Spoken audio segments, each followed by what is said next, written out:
Dans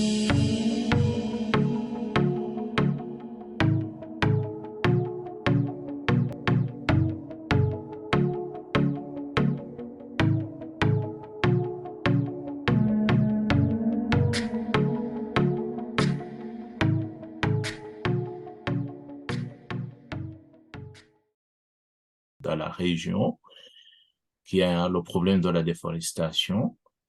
J'aimerais vous poser la question j'aimerais connaître votre avis sur cette problématique de la déforestation, monsieur honorable. Et nous aimerions aussi savoir des conséquences que ce problème peut générer dans la région. Est-ce que c'est le problème peut-être régional? Est-ce qu'il y aurait un manque d'aménagement du territoire?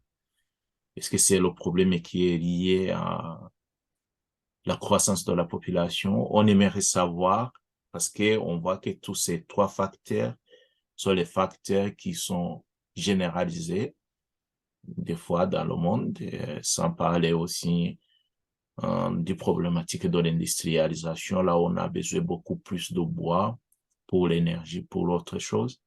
J'aimerais savoir exactement pour vous, qu'est-ce que vous en pensez? Oui, c'est une bonne question. Prenons le départ donc de cette pression démographique que nous avons. Je dis au niveau national, mais c'est une réalité aussi au niveau d'autres pays, disons africains, où la, la vie, la survie donc des citoyens dépend des ressources naturelles. Donc, pour se nourrir, on a besoin du bois. En même temps, l'espace cultivable se rétrécit et on a tendance à faire recours aux aires protégées, donc aux forêts naturelles qui existent pour cultiver.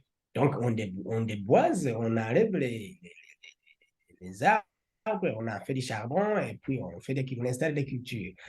Et comment? C'est le déboisement. Le déboisement, moi, je le conçois en, en, à deux niveaux, en deux catégories différentes. Il y a le déboisement pour couper l'arbre, les caractéristiques de l'arbre, donc exotique, pour la cuisson de la nourriture. Et c'est tout le monde qui doit en avoir, malheureusement, parce que c'est peu qui font recours à d'autres sources d'énergie. La plupart, je me dis, à peu près 90%, et on a besoin du bois pour faire la cuisson. Oui.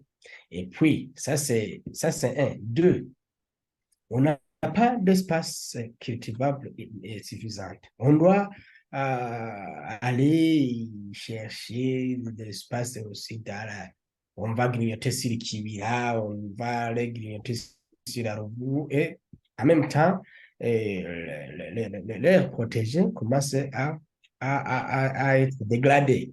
Il y a certaines espèces qui commencent à disparaître, végétales et animales aussi, parce que c'est l'habitat qui est détruit. Ça, c'est un problème.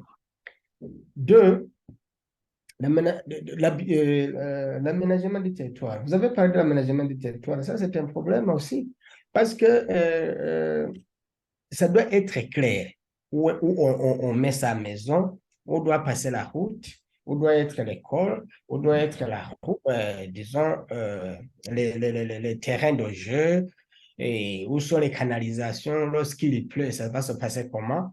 Parfois, on construit sans toutefois tenir compte de tout ça. Et c'est une véritable problématique. Et on s'est toujours posé la question un jour où il va pleuvoir pendant 4 heures ici à Bujumbura, c'est toute la ville qui sera inondée. Parce que oui, la plupart des nouveaux quartiers du nord de la capitale, par exemple, il n'y a pas de canalisation. C'était un aménagement de territoire qui n'a pas été bien préparé au départ. Et ça, les conséquences, c'est quoi? Ce sont les changements climatiques. Ce sont ces effets de changement climatique que nous voyons. Il y a les inondations. Il y a les vies Donc, humaines qui sont perdues. j'aimerais aussi, parce que c'était une question que j'avais déjà prévue, est-ce que sur le plan local, est-ce qu'il y a des conséquences des changements climatiques qui sont observées? C'est ça la question aussi que j'avais prévu pour vous. Sur le Bien plan sûr. local, ouais. Le plan local, au niveau national, disons au Burundi, je vous disais que vous Mhm. vous rappelez la sécheresse qui a secoué la province du Nord du Kirundo. Ouais. Maintenant, même si on considère cette saison-là, ici, cette saison culturelle mais actuellement, euh, on avait l'habitude qu'au mois de septembre, au mois d'octobre, voilà, on cultive le maïs, le haricot, mais il n'y avait pas de pluie jusqu'à, disons, vers le début du mois de novembre. C'est, c'est, c'est, c'est, c'est, ça commence à être dit jamais vu, parce qu'avant, ça n'était pas comme ça. Et écoutez, et, quand vous avez entendu les cas d'inondation à Gatumba où les ménages, les maisons ont été détruites, à côté de Rumonge, à Chitoke, il y a eu le glissement de terrain, il y a même des pertes humaines qui ont eu lieu, il y a les dommages, il y a les routes qui ont été détruites ici sur le large de la route du large à côté du port. Port de Bujumbura a été inondé. Il y a le littoral du lac Tanganyika, tous les hôtels qui étaient là, ils ont été inondés. Ce sont des catastrophes même. Ce ne sont pas même ce ne sont pas des choses qui ne sont pas moins sérieuses. Ce sont des catastrophes naturelles qui sont là à Qui cause de sont l'inondation observés sur place. qui ont observé sur place. Et il y a des ponts qui sont cassés, il y a des routes qui sont détruites, il y a des maisons qui sont emportées. Et, ce sont des inondations. Tout ça à cause des changements climatiques. Mais c'est, Changement climatique aussi. Mais il y oui, a aussi, je vous laisse continuer. Pardon. oui, je vais terminer par le fait qu'il y a aussi glissement de terrain. Tout ceci est une conséquence donc de déboisement parce qu'il n'y a pas d'arbres pour soutenir le sol. Oui, nous avons 3 minutes ou 2 minutes pour répondre à la question que je veux poser. C'est ma dernière question. Monsieur honorable, vous avez représenté votre pays dans plusieurs rencontres internationales. Comment peut-on faire respecter des lois, des conventions, voire même des accords internationaux, alors que les États riches et pauvres n'ont pas d'urgence de même préoccupation? Les pays développés et les pays en voie de développement qui est le Burundi, nous n'avons pas les mêmes préoccupations quand on parle des changements climatiques. Ça, c'est clair. Ça, c'est une vérité. Mhm. C'est pourquoi chaque pays, vous avez bien posé la question qu'on participe dans des conférences internationales sur le climat, sur le changement climatique, la biodiversité. Ça, c'est vrai. Et je vous dis que chaque pays, membre de ces conventions, disons la Convention cadre des Nations Unies sur les changements climatiques, chaque pays s'engage, qu'est-ce qu'il doit faire pour faire face aux effets du changement climatique. Et les engagements du Burundi ne peuvent en aucun cas être les mêmes engagements que la France, que les États-Unis, que la Chine, parce qu'ils ne participent pas au même niveau, au même niveau. Donc, quant à la pollution, quant à la destruction de l'environnement. Et puis, par exemple, il y a ce qu'on a appelé CDN, contribution déterminée au niveau national. S'il s'agit, par exemple, le pays comme le Burundi, là, on s'engage, quels sont les hectares que vous allez reboiser, par exemple, Mhm. pour constituer une puits de CO2, pour séquestrer les gaz à effet de serre. Ce sont les engagements des pays. Mhm. C'est un exemple pour le Burundi comme tout autre pays en voie de développement. Mais pour les pays développés aussi, on peut s'engager à dire, OK, on pollue avec les industries à telle hauteur, mais cette fois-là, on va diminuer. On ne va plus produire le seul produit, on va produire le seul produit qui est moins polluant. Ça, c'est un exemple. Et Mhm. puis, vous avez entendu ce qu'on appelle l'accord de Paris.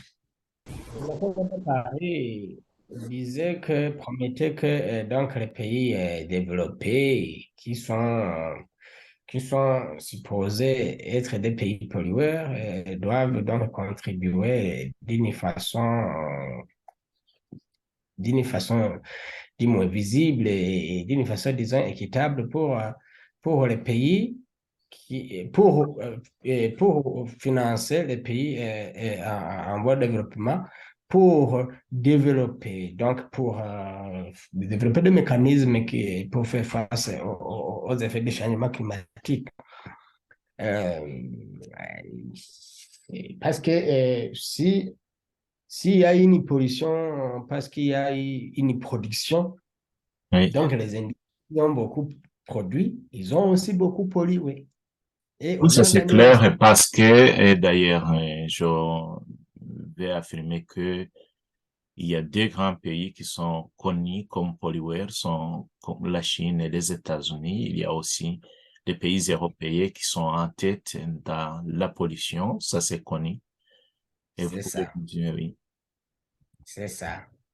Et en revanche, ils doivent donc donner de l'argent à nous autres qui ne polluent pas à cette échelle ce n'est pas à dire qu'on ne pollue pas, on pollue, mais ce n'est pas au même pied d'égalité, disons.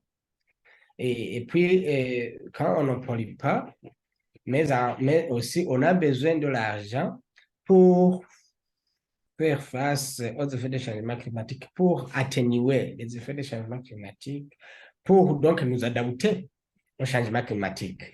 C'est ça. Et Oui, en plantant des arbres, en réparant donc des routes qui ont été endommagées par les inondations, en luttant contre la sécheresse, par toutes ces actions-là ont besoin de fonds. Alors, l'accord de Paris peut mettre en place un fonds qui va donc faciliter toutes ces actions-là. j'aimerais aussi poser la question, la plupart des personnes réclament de l'argent pour, comme réparation, c'est les pays pauvres. Est-ce que ne serait pas possible qu'il y ait un engagement de contribuer autrement, que ce soit dans le domaine de formation, par exemple, et puisque moi, je vois pas comment ça peut servir à quelque chose si il y a certains pays qui n'ont pas assez d'experts en matière de l'environnement, possible de continuer d'une autre manière, par exemple, dans le cadre de formation ou en finançant des projets aussi, des personnes et faire le suivi de l'utilisation de l'argent. Puisque j'ai l'impression qu'il y a certains pays aussi qui ont de la peine à avoir des experts, comme je l'ai dit, qui ont certains problèmes dans la gestion de l'argent. Et est-ce qu'il n'y aurait pas d'autres manières de contribuer autrement? Oui, c'est aussi possible. C'est d'ailleurs l'objectif des négociations qui ont lieu dans les conférences des partis, les COP, comme ça se passait le mois passé. Donc, oh non, non, oui, le mois de novembre à Sharm el-Sheikh en Égypte. Je sais que vous savez, il y a eu des négociations sur le climat. Et on a évoqué l'idée de dommages et loss and damage, les pertes et dommages. Il y a les pertes et dommages qui doivent être réparés par quel fonds? C'est ça. Qui doit donner? Qui doit recevoir? C'est ça qu'il faut étudier ensemble. Parce qu'après tout, et que vous polluez ou vous ne polluez pas. D'ailleurs, ça se dit mal si on s'affirme qu'on ne pollue pas, parce que tout le monde est pollué. Tout le monde est C'est clair, oui. pollué. Mhm. Et tout le monde est pollué, peut-être pas de la même manière, mais tout le monde est pollué. Et c'est clair. Mais là, il y a les pays développés qui doivent euh, Ces pays industrialisés, ils ont beaucoup d'usines et qui libèrent beaucoup de tonnes. de polluants dans l'atmosphère. Et pays qui sont industrialisés, on ne peut pas comparer un pays industrialisé avec un pays en voie de développement qui n'a pas assez de petites usines. Ça, on comprend très bien ce qu'on veut dire. Et Oui, puis, et il y a quelque chose que je voulais signaler le renforcement des capacités. mhm, Il faut un renforcement des capacités à tout prix pour les les, jeunes, les, les jeunes. on Pas revient sur pour la les jeunes. question posée par Messien Abagao. Mhm. Il Oui, y a le renforcement des capacités. Tornages, oui, Il y a le renforcement des capacités pour les jeunes. Il y a le renforcement des capacités non seulement pour les jeunes, pour les administratifs, parce qu'il faut que tout le monde comprenne. oui. Ce n'est pas évident que c'est tout le monde qui comprend. Ce n'est pas Mhm. évident. Et puis, il faut que tout le monde comprenne ce qu'il doit faire. Et voilà. Chacun doit jouer son rôle. Parce que nous avons connu une période où on comprenait que ce sont les gens qui travaillent au ministère de l'Environnement qui sont concernés par ces affaires de changement climatique, ces affaires de feux de brousse. Car vous prenez du feu, on appelle au téléphone et vous allez voir votre, votre forêt il est en train de prendre feu. Mhm. Comme si on se moque de Japan, comme si on n'est pas concerné.